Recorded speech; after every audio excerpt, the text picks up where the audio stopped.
first thing that we're gonna do is cut up a couple onions and throw them in a pan. Now I'm crying because I just cut up the onions.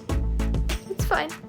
Leave these pretty big. This is a golden curry, so we want lots of chunks of veggies in there. Pro tip, put all of your scraps in a giant bag, put them in the freezer, and once that bag is full, make some veggie broth out of them. I'm using a beef stew cut that I just defrosted in water because I didn't plan on making this until right now. I just learned that beef stew means that this thing is literally just a roll of cut up stew pieces, so I'm pretty thrilled about that. I'm not going to need to cut them up because it's already done for me. We're going to go ahead and cook these on medium-high right now.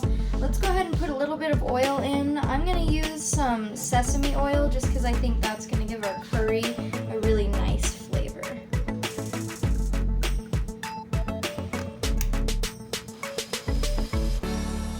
Cut some potatoes into some large chunks and throw them in your crock pot. You can use any kind of potato, but I like these yellow potatoes because you don't need to peel them first. Let's go ahead and lightly season our meat before turning it with some ginger, garlic, salt, and pepper.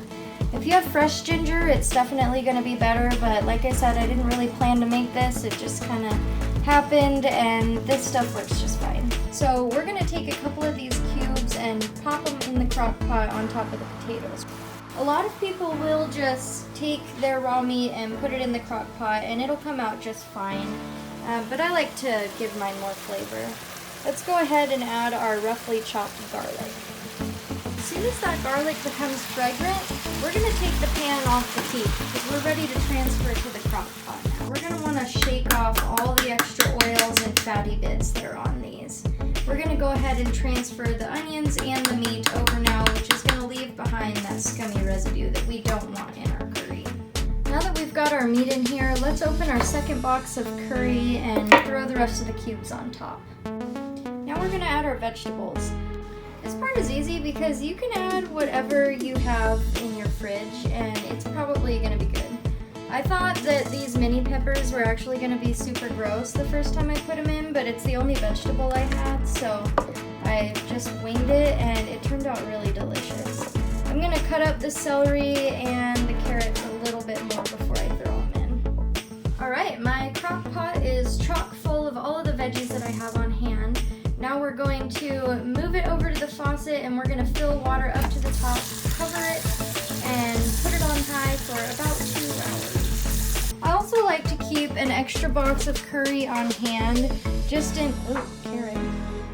in case I make it too runny and I need an emergency break of curry to thicken it up a little bit. Now we wait.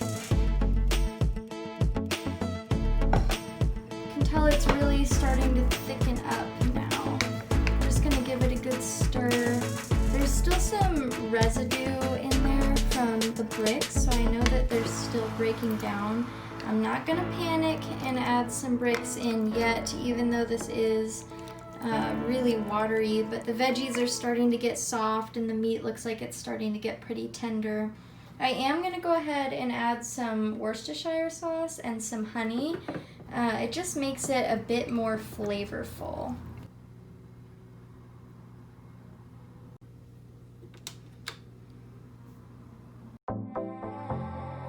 This is still looking a little soupy and we would like more of like a velvety stew-like texture, so I'm just gonna add a couple more bricks into here.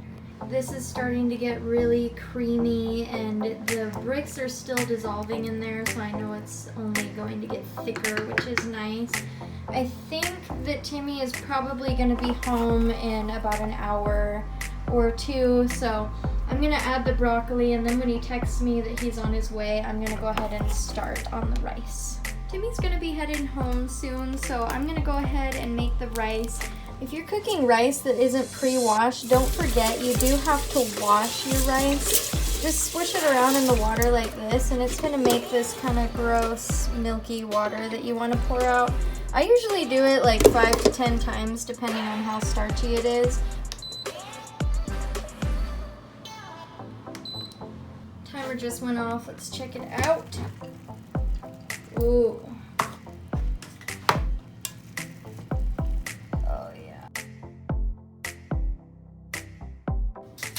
and it looks delicious. I always put a little soy on top of mine. Pickled ginger to go on top. It's really delicious. And then I'm gonna cut up some green onions to put on it as well. I was gonna put some pickled radishes on the side, but I can't open the jar no matter how hard I try, so I guess I'll just throw them out the window or something. Kimmy likes his a lot spicier than mine, so I'm gonna go ahead and put some sriracha on it.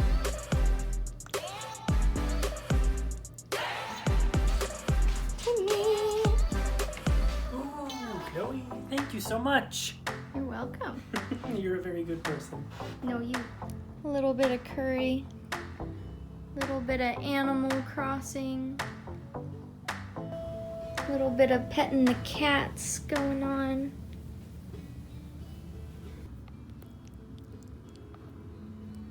Just cleaning up now, but I used the rest of the pickled ginger, so now I'm gonna go ahead and add some cucumbers to this and mix it all up and leave it in the fridge for a couple days, and I'll have some delicious gingery pickles.